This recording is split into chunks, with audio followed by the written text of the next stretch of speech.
Thank you, thank you. If you have a question, raise your hand and we'll come to you. We'll kick off with Nick Callow. Pep was just calling your team one of the best teams in the world, and that he was happy to get a point after such a sort of crazy up and down game. What's your reflections on it? Yeah, that they are probably the best team in the world. That's my reaction. He was talking about your team. Yeah, and I'm talking about his team. And your thoughts on the game?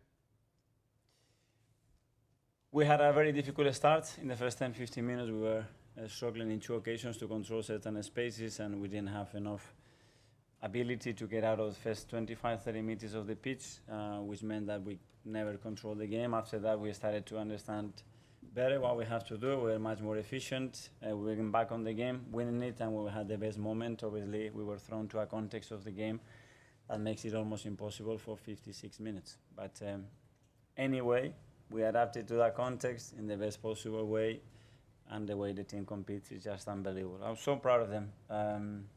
You cannot be thrown away in a more difficult situation against that kind of opponent, and the way we deal with it, we handle the situation is unbelievable. I'm so proud of them. Okay. John? Hello, Mikel. What did you make of the sending off, the second yellow card specifically? I prefer not to comment because I've seen it is that obvious that I think I'll leave it to you guys. I was already in big trouble trying to solve what happened on the pitch. It's not my problem now to solve what happens off the pitch. But there was another one, wasn't there, featuring Doku? That's what I'm saying. That is that obvious that I think it's not necessary to comment it. It's the second time. So I'm expecting 100 Premier League games this season to play 10 against 11 or 10 against 10 or 9 against 10. Let's see. Okay, go to Kaya.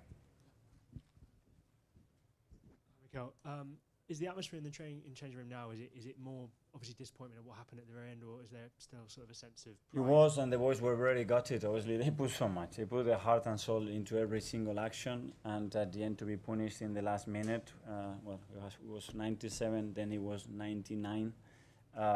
So yeah, they are gutted. But as well, they know that they have made another big step today as a team and individuals to be able to do what they've done today here. And were Timber and Calafiori okay? They both came off with injuries. Yeah, again, another thing that we have to adapt. They haven't played 90 minutes in this kind of context, is for sure, but in the last week, what they have to do. But everybody's so willing to help the team, and we will find solutions. Mikel, there was some speculation before kick-off that Ben might not have been fully fit. Was that the case? And then, I mean, what does that tell you about then the 45, 50 minutes he gave afterwards? We didn't want to, but we had to at some point. I spoke to him yesterday that we wanted to protect him, and he's not going to ever tell you that he's not fit. He will run through a brick wall for you, and the intention was not to try to use him today, but we had to, and very grateful because as well he performed extremely well. And there's many instances we could ask you about, but there was a moment right after the City equaliser where Haaland throws the ball at Gabriel's head, it seems. Any response to that? No. Okay, we'll go to the gentleman here. Thank you. Yeah, I was going to ask about the Haaland thing as well. What did you think about the reaction after the 2-2 goal there? Sorry? What did you think about the reaction from Erling Haaland after the 2-2 goal there? I don't know. I think they expressed their emotions, and that's it, like we did when we scored our goals. Every day. Hi, Mikel. Hi. Congrats for your Italian first. And then about your Italian player, Calafiori. What do you make of his performance today? He was great. Again, to have the debut as a start the first game in the Premier League in this context, Chapo. He's got so much personality, so much energy, the quality has shown today. Really impressed with us.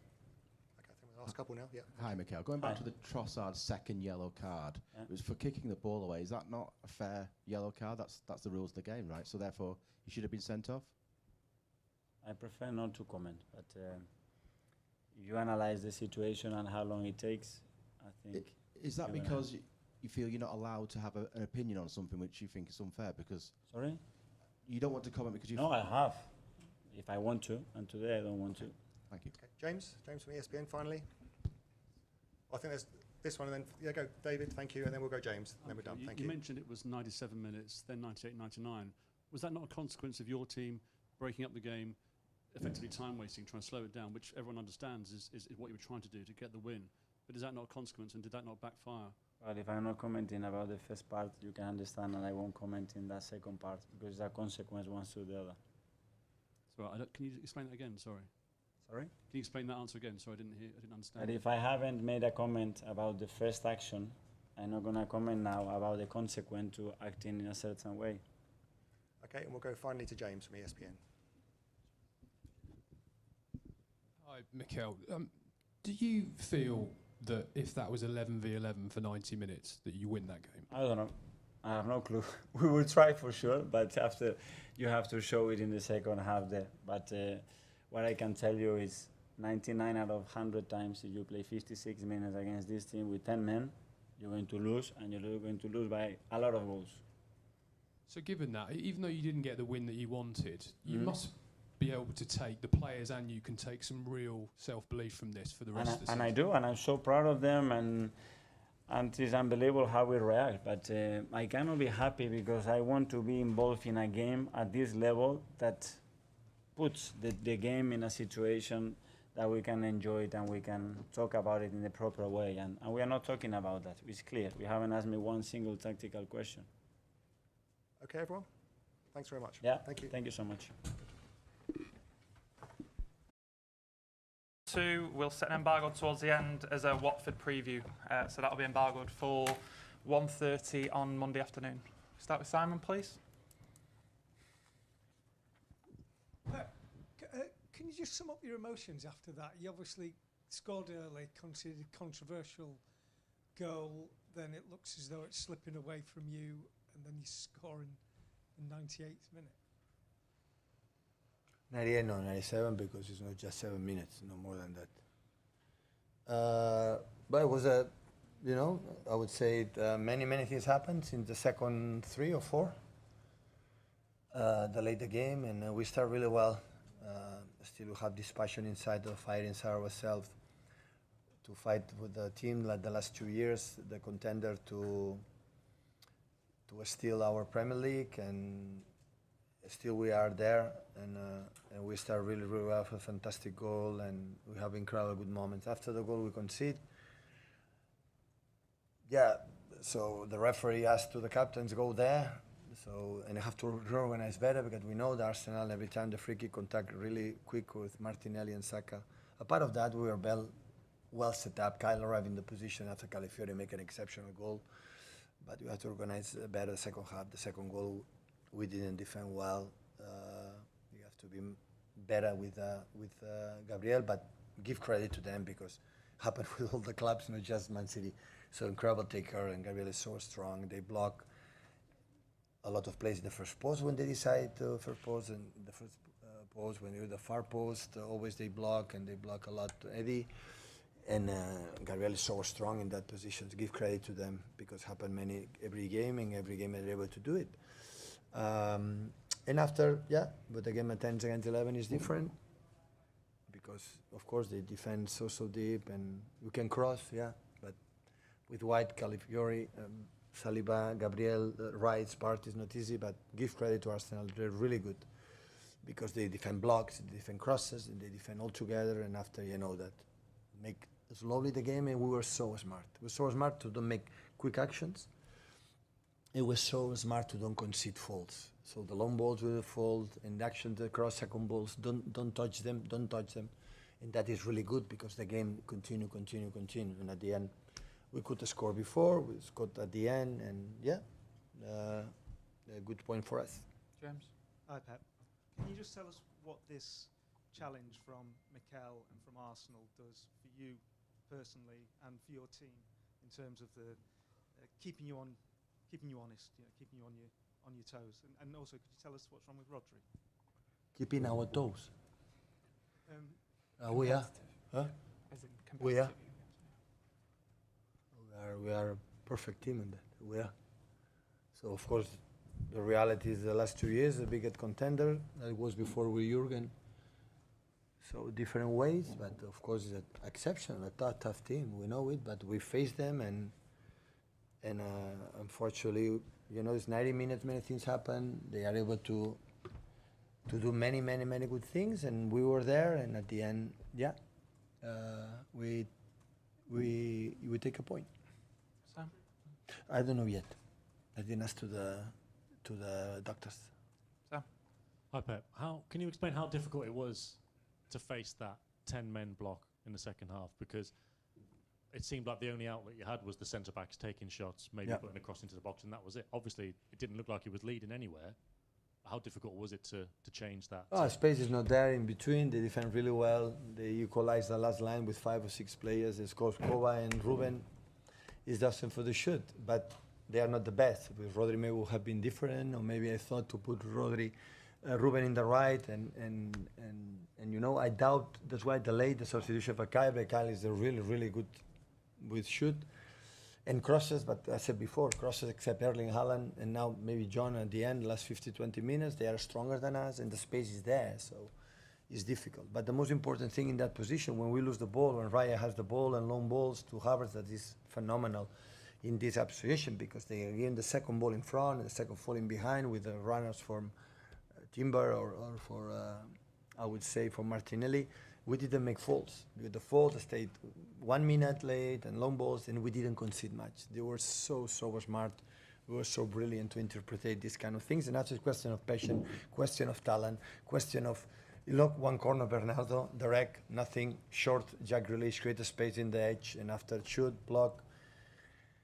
Raya made 2 or 3 or 4 saves, that the second ball was not with us there, and the last one was John there. So at the end, that position is just a little bit chaos, a little bit lucky, a little bit the deflections, or kind of thing, because it's difficult. I know it's 10-11. Again, congratulations, Arsenal, to be so strong mentally, to blocking and long time, 45 minutes. That is not easy, but in the same time, we were patient to do it. Ian. Hi, Pep, at the back.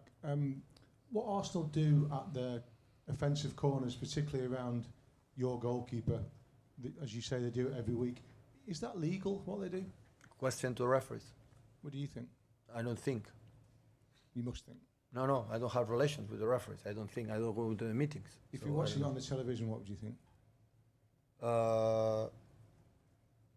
I don't think. I'm sorry, Ian. I don't think. I think we know what you think. I don't want it. You know that is a question. It's a block. And sometimes there are blocks in a positions like make a block, and the other one sometimes is disallowed, sometimes it's goal. But honestly, I don't know. I have my concern. So I want to be honest. So when the referee asks to the Kyle Walker go 20 miles away from his position, maybe we have to wait that, but we have to organize better. And the second ball, we can block, I don't know, Ederson, but we have to defend better, Gabriel, and Kyle didn't do that. So that's why it's always with our success is, listen, they bring us this type of game, Arsenal, we have to handle it. They bring in that type of game, we have to handle it, and we did it. So always there an action, because Kyle can be there, but Ruben with Kova, with Rodri have to organize the position. One player has to be in front to avoid to take quick, at least to try to avoid the yellow card, but to be there. So always there an action that we can do better. We can do better. But next time, I will say to my players, when the referee asks, come to talk to me, I will say, come you to me. So we will not go. So Pep, just on that, do you feel Kyle should have been afforded a bit more time to get back into his position? No, maybe not, because we have someone there. Kyle don't have time to go, but we have to switch the cross. Ruben and central holding midfielder go there, the back four, and organize the line. But we knew it. We talked today. It's a team of fault completely quick throw-ins, quick, and play there in that position. You have to know, in that level, this is one of the best teams of the world, Arsenal, but by far. All actions of how they defend, how they attack in short, in long, and many things. They're really good. And this type of mistakes at the end, we punish them. I thought it was a mistake that I had, but as a captain, what else to do? The referee go there, right? But someone has to avoid the cross, and we have to organize all the time. We improve. And just on Rodri, I know you're saying you don't know, you're not spoke to the doctor yet. Players often have good instincts on these things, and Rodri looked really concerned, as did his teammates on the pitch, and when he was walking off, he looked very worried. Do you think the player is concerned that he might have done something potentially quite serious to his knee? I don't know. I didn't speak with the doctor. But I mean, any sense from Rodri himself as to... Rodri is a strong man. If he leave the pitch, and this action is that he felt something. Otherwise, Rodri stayed there. Rodri is a vocal guy. He's present. He's the best holding midfielder in the world. potential, I would say, potential Ballon d'Or winner. I would love it. So it's important that, but it's happened. So at the end, it happened in the first minutes, and the other one. This is a type of games with Arsenal. It's like that. So we have to handle it. We have to handle it from many aspects. Like we're not used, and we have to handle it. And we did it. In many things, we did a really good things. Guys, take a couple of questions embargoed for 1:30 on Monday afternoon.